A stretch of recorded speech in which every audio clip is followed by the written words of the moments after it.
after they left their homes in Prague, Brno, Plzeň, and got in here, they grew up and they became adults. They had no childhood, the children here. I think it's amazing that the boys that were our age were able to survive this and just go every day in this horrible situation. Terezin. I was a child once, 2 short years ago. My youth was longing for another world. I am a child no longer. I saw things to make me blush. Now I am adult and have known terror. Bloody words and murdered day, that is no longer just a bugaboo. Friday evening. A year now I've been in the Terezin ghetto. A year now I've watched a people destroyed. A year now I've stared at walls cracking and peeling. What were you hoping for? Well, I was hoping for somehow or other the war will come to a finish, but which didn't. Of course, it was early days. The school building the boys lived in was known as L417. L417 block was only Czech boys. This is a story about those boys. Your life was at stake, really. Yeah, well, if they would have found it. And their secret. I was in a different room. There were many rooms, 10 rooms, I think. Yehuda Bacone. No, that's a picture of me. Leo Lowy and Emil Kopel. That's you. That's me, yeah. Sidney Tausig, George Brady. Find the right one. Now live in 4 countries covering 3 continents. I was adopted by the American Army. Nearly 70 years ago, they lived together. There were bed bugs, there were fleas. In one of those rooms in L417. There were lice. On the bottom floor. While I was there, we had on that room polio, we had typhoid. That room. Room number 1.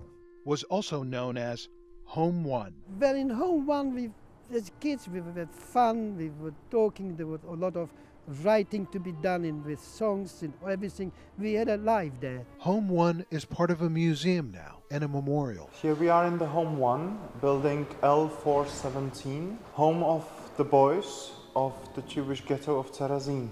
On the walls, names of all the children in Terezin who perished. 10,500 names. All children mostly under the age of 14, 15. In Home 1, Polak Hanush perished. Where Emil Kopel lived for 2 years as a kid. Roth Walter perished. Awaiting his fate. Hella Hanush Anyo is perished. About 100 boys passed through. 40 boys lived in that one room at any given time. The children's home wouldn't be so packed. They say the bunk beds would be probably lower or smaller in general. This is a recreated scene of a home for men or women. Most of the stuff here is original. It comes from the prisoners who were passing through. The luggages, their clothes, the beddings. Only the wooden bunk beds and the chairs and so is recreated, renovated. There were many of them. Unfortunately, only a few survived. Only 15 of those boys in Home 1 survived. So many boys did not make it. Did not make it, no. They didn't make it, and very few of us came back. Therefore, it took many, many years to find each other.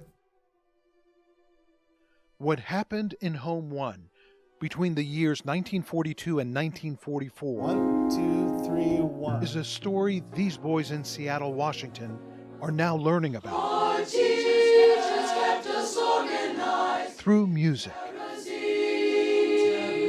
The music really makes you feel the words, and the words make you makes you use your imagination and how it was. We were no different than you. We were no different than you. And if these boys from the Northwest Boy Choir don't know it already, Though we had football matches, though we had drills at school, they will learn luck had so much to do with who lived and who didn't during the Holocaust. As if imagination were a Jew. I actually thought it was kind of scary what they were doing to all these boys. I mean, they were just kids. Kids who were about to do something that defies logic. They would create beauty under the most horrible circumstances. They did something spectacular. They used their imaginations. They painted, they told stories, they wrote poems. My heart is so cruel to me. It will not let me dream.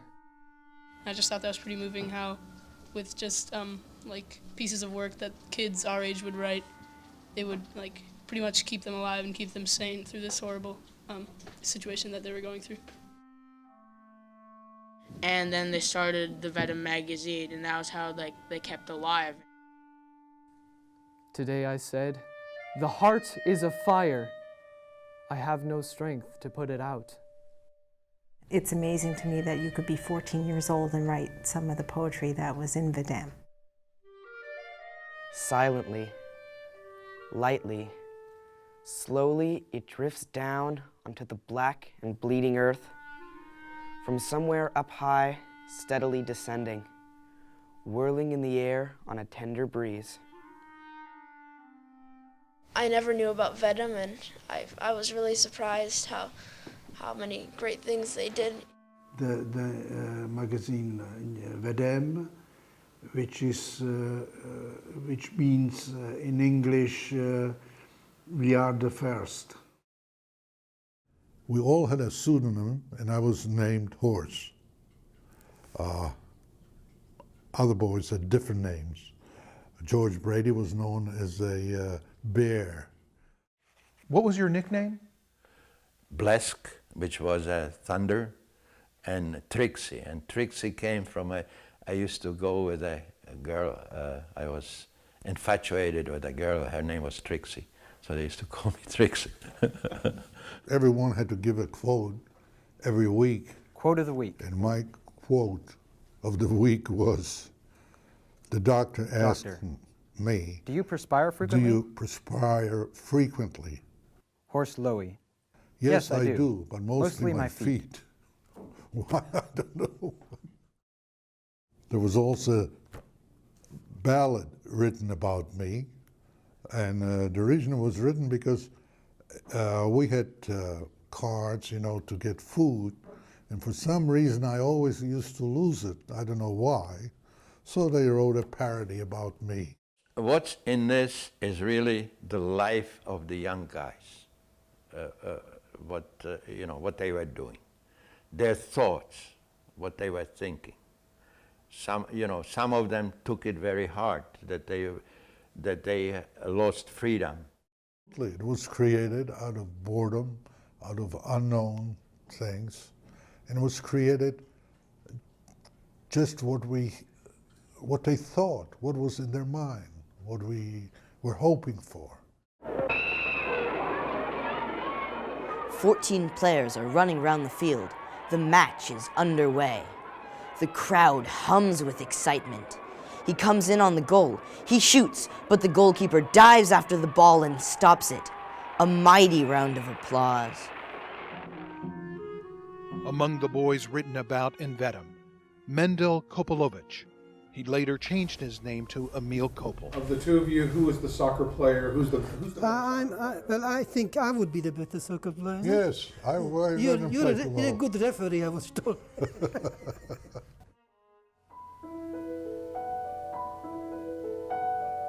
We put the singers on this side, the strings over there, and Lori over here with the singers.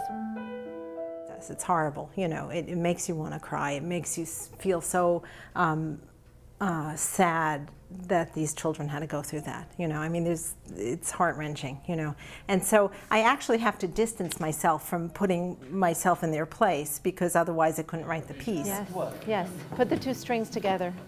Yeah. And if you're a performer and you're singing these words, you have to distance yourself as well, because otherwise you'd be crying during the performance and you wouldn't be able to be the actor that you need to be to get the words across to the audience.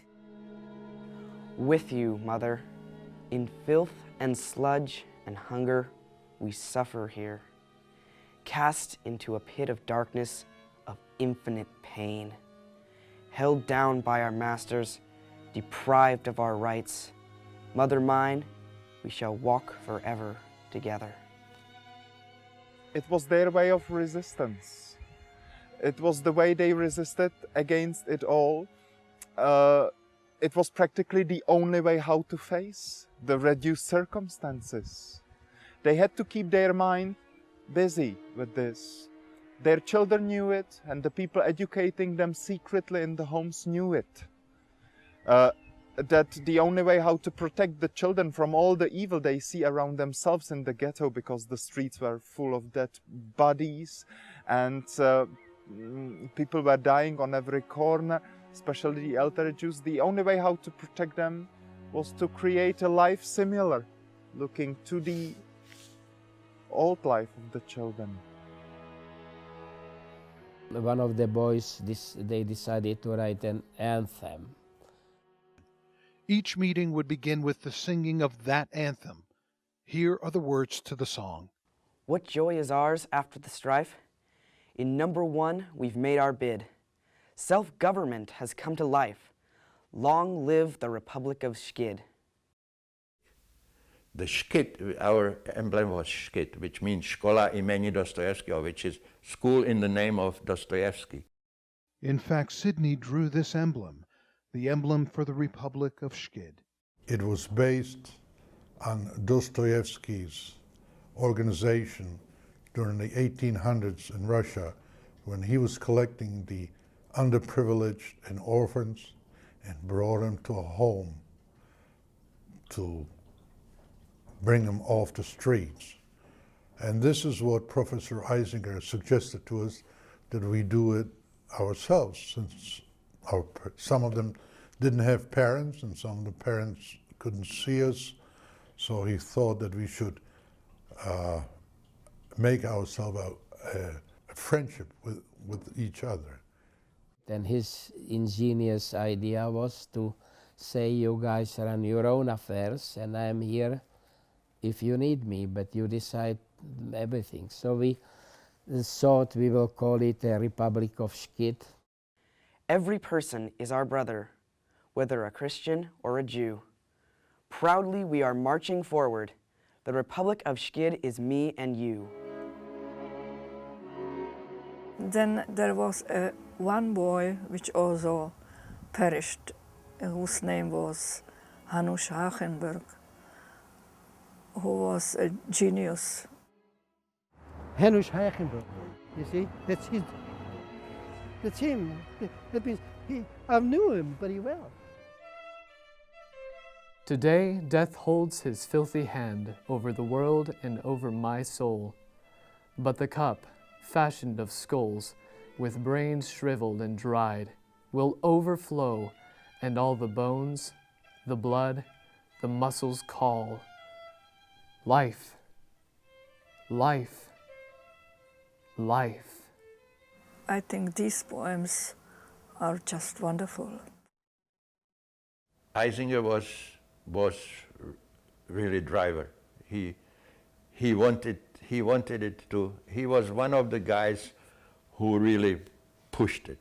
He pushed better, and he had a good helper in Ginz.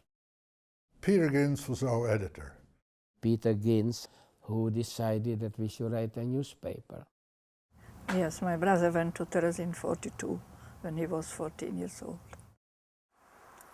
Actually, it was him who invented Vedem. It was his idea. To describe their life in Terezin, and mostly humor and many events which happened there.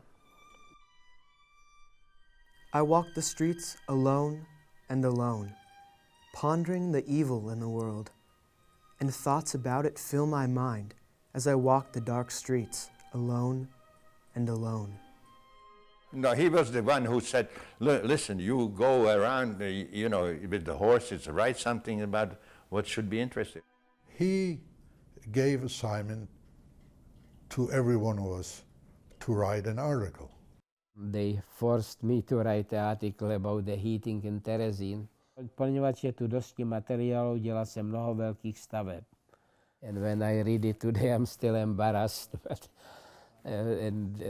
because I definitely wasn't one of the writers. First of all, we had to read it on Friday night in front of all the kids. And it was critiqued, and then it was given to him. He rewrote it and put it behind his bunk for safekeeping. In Terezin there was a little house, L417, and in this house there was home 1, and in this home there lived a little boy, and his name was Peter Gins. He was my buddy, real buddy. He used to get packages from his mother because his mother was Gentile and his father's Jewish. So we were somewhat close, and whenever he got a package, we were getting packages, he always gave me something. So we were quite close.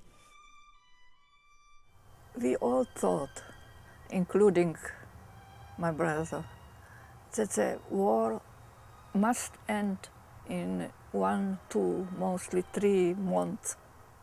We were also naive. So this was the explanation that don't you worry, it will end very soon. Peter Gins urged the other boys to write about what they knew. I hated writing. As a matter of fact, when I wrote that article about the crematorium, Gins had to force me into it. He said, look, you're working in there, you know what the heck is it all about, write it. So I wrote it. And that's my drawing, by the way. To go with the article he wrote. Many of you surely ask yourself the question, what is cremation and what does a crematorium look like? First, something about cremation. The most interesting part about the crematorium is the furnace. Before the crematorium was built, the bodies were buried in individual or mass graves until there was no more room for them. My job was just to bring it over there and pick up the wagon which was left there from the previous delivery and just take it back. That's all. My job was just strictly delivering there. Delivering the bodies? The bodies. I had never seen a dead person, before. And to me it was, I don't know, I just can't express it. But after a while, it became so, it became just normal. It's just that person. So, as a matter of fact, towards the end, I had an assignment. There was a small fortress called, where the hard political prisoners were kept. It's outside the ghetto. And when the Germans were leaving, they put some of these prisoners against the wall and, mow them down. And this was in beginning of May. And they were sitting there in the sun. And I was called there to bring these bodies to the crematorium. So they loaded it. There no caskets. They just, heaped them on the wagon. And the smell was already, it's real bad. So when I got to the crematorium, they poured lime over it. And that, I left the wagon there and just went home, just guiding the horses. I didn't want any part of it. That was really, real bad.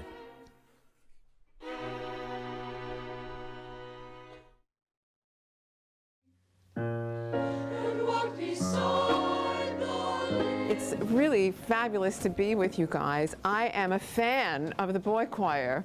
The piece that we're going to do this spring is a piece that's being written just for you.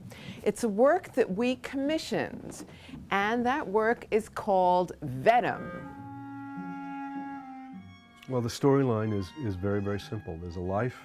They're transported from this life in the city of Prague to Terezin. In Terezin, They miss their homes, they miss their parents, and their teachers take on a kind of parental role in their lives. They develop this magazine, Vedam, which they publish every Friday. And Vedam develops a kind of life of its own. It becomes a celebration of their lives and a way of keeping the spirit alive in spite of all this. We saw the transports. I know we were just starting cold, but that's pretty important. And what I try to do with the music is dramatize it, you know, and with the words that my librettist created around the poetry. Which, da, da. And then, yeah, just da da da da da. And then, yeah, let's just try that, yeah. The very wonderful, gifted composer, Lori Laitman, has created this piece. It's a Holocaust oratorio. It's a work that contains chorus and some soloists, and it tells a story. About 15 years ago, before you were born, a book came out called Vedam, We Are Children Just the Same, and it contained some of the secret poetry in articles and essays and illustrations that these boys put together during the years of 1942 to 1944. And I'm always thinking about works that we can commission on stories that are important to tell. And I thought this was a very important story to tell because some of the writings, some of the poetry that these young people put together, and they did it, as I said, in secret. It's the fear that if anyone knew about it, they would be murdered instantly. But I knew I needed a boy choir, and I realized, here's our boy choir. We're ready for this piece. I'm thrilled that somebody is making a concert out of the beautiful poems and the poetry that the boys wrote. I think it's an honor, and I think it's marvelous.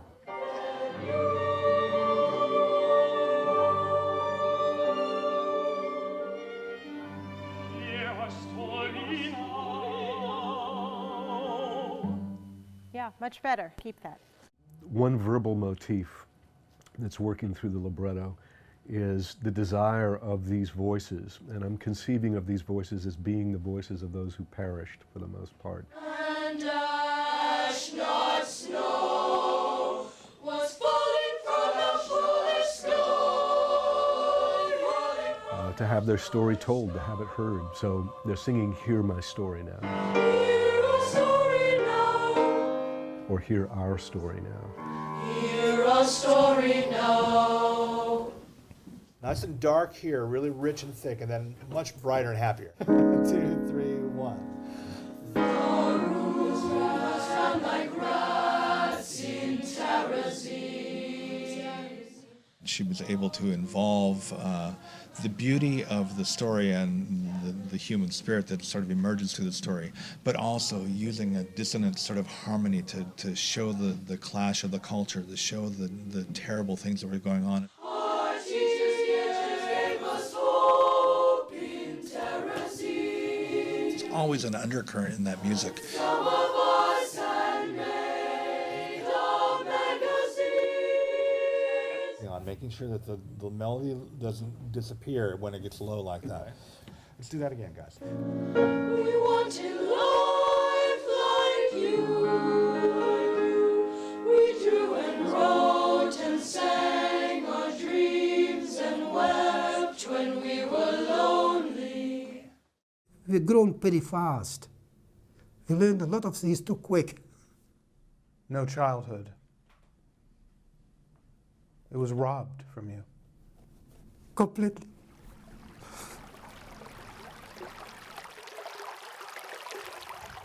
It was 22,000 urns altogether. It took in total 4 days to empty all the urns with all the ashes collected into the local river called Ohře. A group of prisoners from the Jewish ghetto was picked to build a human chain and load all the ashes on trucks, on cars. They transferred the ashes in the urns to this riverside, and the prisoners were emptying it As it was thousands of boxes with the ashes, it took nearly 4 days to empty it all into the river. Well, they tried to bury the evidence, but it was nonsense, the same as they tried to bury the evidence everywhere. There were things which were much worse than just throwing the ashes away.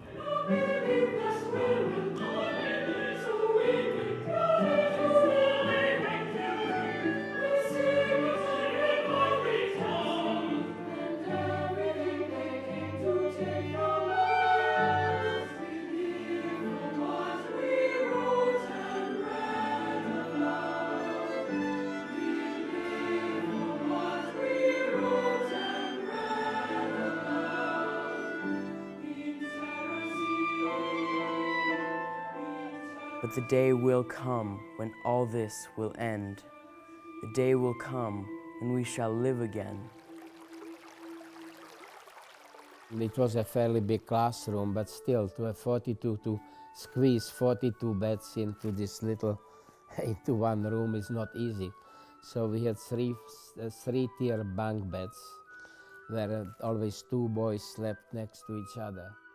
We stayed in that room, and half of us, through the help of the various teachers, half of us would work and half of us would study up in the attic. So we had an education there. One of the boys was standing outside, standing guard, if somebody comes to warn the others. There was a lot of writing to be done with songs and everything. We had a life there when I was there. I started working on Memories of Prague, which is by Peter Gintz, and that's the first of the poems in this oratorio.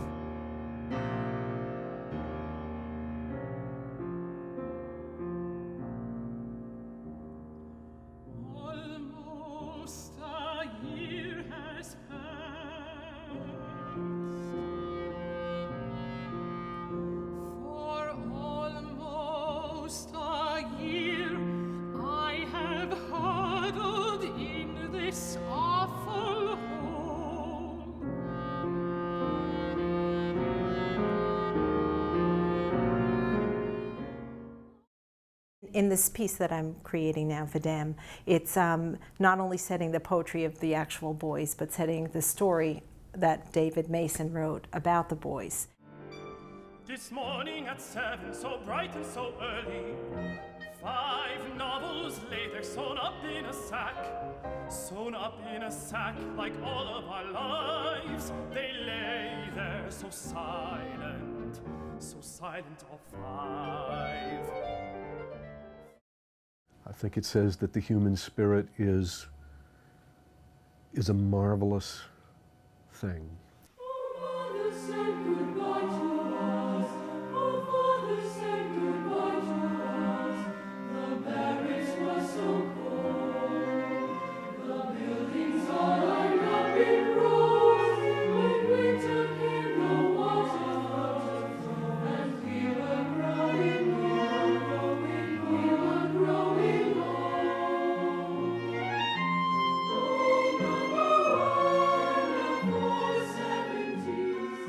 What do you remember about the fear that the boys had? And you must have talked to each other about that. The fear was not to go on a transport. That was our biggest fear.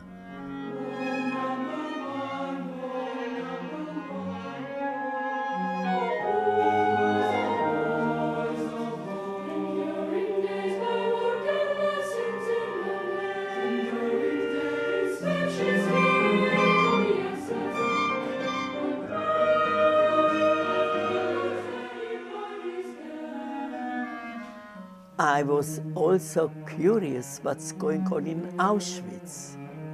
With a feeling, maybe, we know, you say it 100% that nobody will be alive, nobody will come out, but you never know. And children are much more realistic than grown-ups. Grown-ups have fantasies that some miracle will happen and they will, something will happen. We know it's impossible. By the end, Every boy who passed through Home 1 was transported east, all except one. And this boy is Denek Tausig, who lives in the United States. And so when I was in the transport, my father told him, look, my son is in the transport, can you take him out? I need him in the blacksmith. And he took me out of the transport. So I have to thank my father, really, that he saved the whole family, really. All the other guys just went to Auschwitz. The only one left of the more than 100 boys. It was just Sidney Tausig in Home 1, but keeping him company, 788 pages of the secret magazine Vedum. I took it and I didn't want to be caught with it. Really, you know, if you get caught with it and you have some historical, we had all kinds of things written in there, and so I might have wound up, just because of the magazine, going into a transport. So what are we going to do with it? So we just buried it. Sidney Tausig buried Vedum behind his father's blacksmith shop, protecting and placing the manuscript in metal urns. In a metal container which my father made out of some oil cans, whatever it was. And we buried it. Sidney and his father dug it up after they were liberated. And how was it when you finally took it out of the ground? You know, it was pretty good because it was really safe. My father really packed it good. Vedum is extraordinary because it is in practice complete edition, you know. all the copies are collected and survived. So it's just wonderful that he loved his friends and valued what they did enough to save 800 pages of this material, bury it, and make sure that it could be retrieved after the war. That's an extraordinary thing. It's so great that he did that. We all owe him a lot. In Terezin, the mind was free, the hand was free to paint and draw. People somewhere slept on peacefully, but we knew fear, more fear, oh, so much fear at what we saw. To have the foresight to realize that that is a piece of art, that is something that you need to preserve and that you need to keep. It was so cool that he was able to put it in the urn and bury it, and that it's still here with us today. I'm very grateful for this, and it's amazing it was saved. I was lucky that I stayed in the camp. We didn't know till we got to Auschwitz what was happening. Slowly boys one after the other went, and in the end I went in the first round. There were 10 transports already when it was obvious that the Nazis will lose the war. They still sent 20,000 people out east to basically to be killed.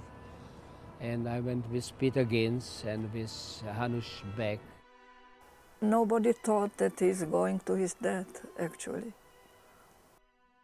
Unfortunately, I was the only one who went to the right way when they say to the right or to the left. And at that point, I thought that I am in the bad group because I thought we are going on hard labor and they go on light labor, right? And I didn't realize they were going straight to a gas chamber. It was unimaginable. It couldn't be imagined, such a thing. It was beyond the fantasy. We marched from Blechhammer to Buchenwald. There was the death march, of course, very well known.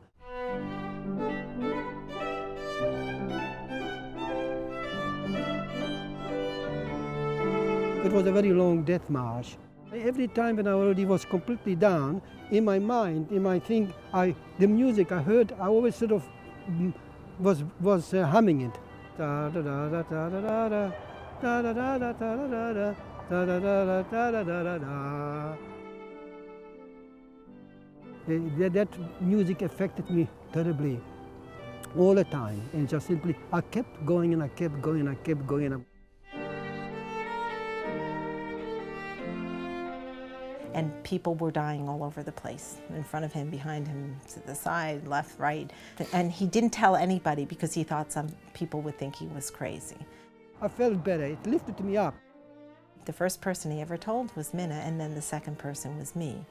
And he said, that tune, that melody kept me alive.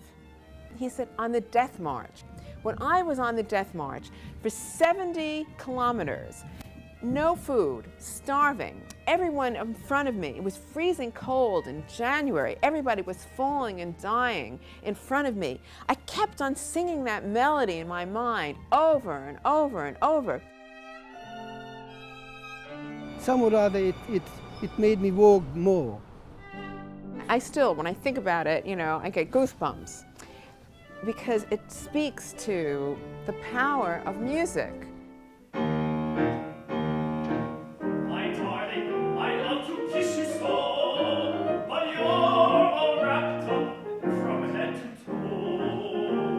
Put it in. I mean, I didn't put the entire humoresque in, but the whole theme, it worked perfectly in here. I've had keys, 2 dresses, a cap and a hat. How can a chap get his arms around that?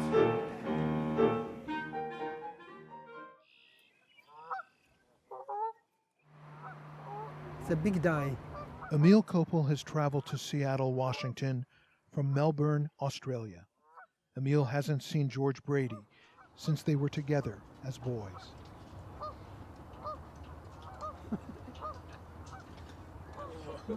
As I studied Jojo, right? After so many years. Recognize you right away, huh? Well, yeah, of course. Like how we do. Marvelous, isn't it? What is it, 60 years, 65 years? 65 years. 65 years. That's right, yeah. Marvelous. Except you're the only one I didn't know where to find you. George has traveled from Toronto, Canada. How are you? Long time no see. Long time no see. Sydney Tausig traveled from West Palm Beach, Florida to be here. What is that? When I left in Terezin, I asked everybody to sign it. You know. So I here's Peter couldn't Gibbs. find it, finally I found it here, you see, M. Kopelovich. Leo Lowy will join the 3 others later in the weekend. That's your handwriting. Leo will travel from his home in Hackensack, New Jersey. As for Yehuda Bukon, he has sent his regrets from Israel. He won't be able to attend the world premiere of Vedem. Yeah. You're listening to the boys' anthem that started the meetings every Friday night. Chlapcu Republiky Skit. So now we can sing it. Just wanted to say that if 1944 in Auschwitz somebody would have told you that we will sit in Seattle 65 years old from now, what would you have said? Probably we died and we are in heaven, and the beautiful thing is that we didn't have to die to be in heaven. You took it away from me, I was going to say it. How many of you are here? 40, okay. So just imagine in our room there were 42 of us in one room, which was not even as big as this one. And in the beginning, we were not even allowed to get out of the building, And it was, we had bed bugs and fleas and lice, and we had in the room, during the time we were there, we had polio, we had typhoid, encephalitis, all sorts of stuff. In the ghetto, in the Terezin, it was okay. These guys, they went to Auschwitz, but I stayed in the ghetto. I was the only one from over 100 people we had in the home who stayed there. There were 100 boys who contributed to this magazine. Only one of them stayed in Terezin, lucky enough for us, because he saved the magazine, and 99 of us went mainly to Auschwitz. Unfortunately, the most talented ones, which was Peter Ginz and Hanush Hachenburg and so, did not survive. And somehow we always feel it's our duty to keep the memory of them alive. And we dedicate this performance to all of those who died too young.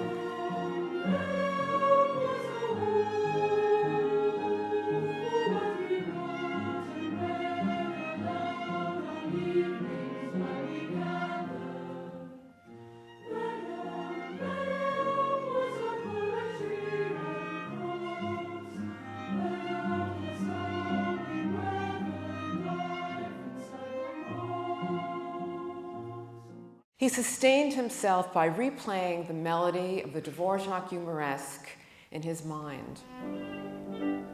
In Emil's inspiring words, the Dvorak Humoresque meant everything to me at a time when there was very little humanity in my life.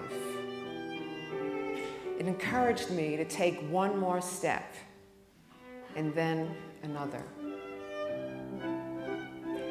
We speak of the power of music as a life-giving force. And Emil's story is a profound example of just that.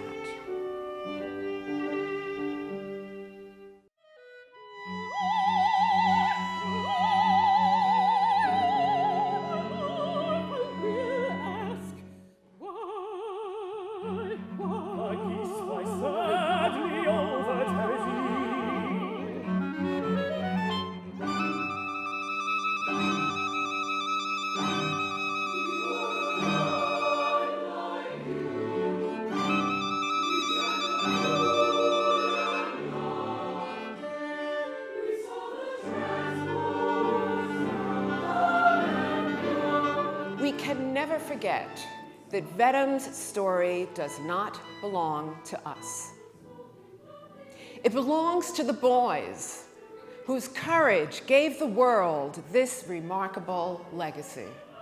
I'm very happy to be here with my daughter. I want to introduce my wife, Marianne, and we've been married now 57 years. This is my daughter, Roslyn. There's my son, Nathan. That's my wife, Evelyn Lowy, who's, well, married 58 years. A wonderful, wonderful wife.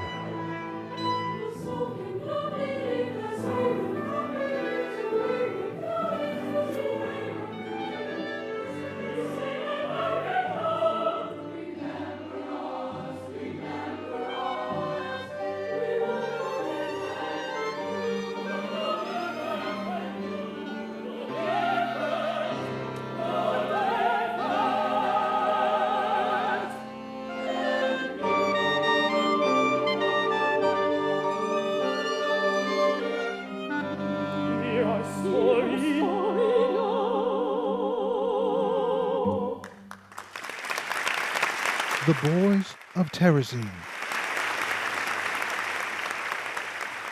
Emil Koppel. I really broke down, I did.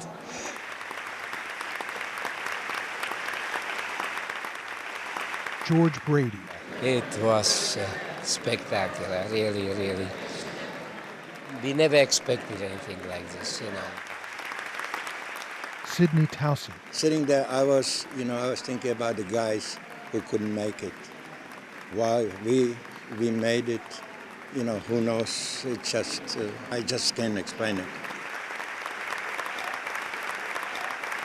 Leo Lowy. It's really a memorial to our friends.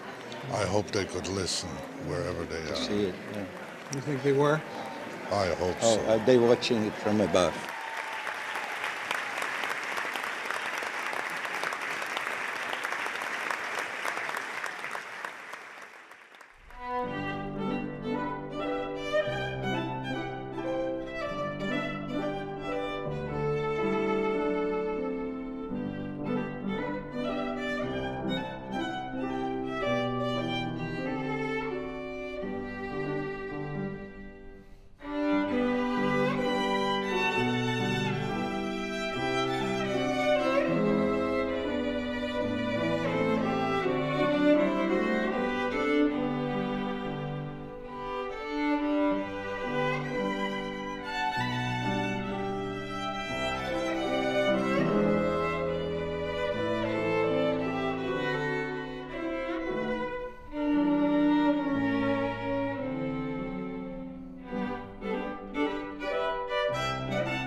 Da da da da da da da.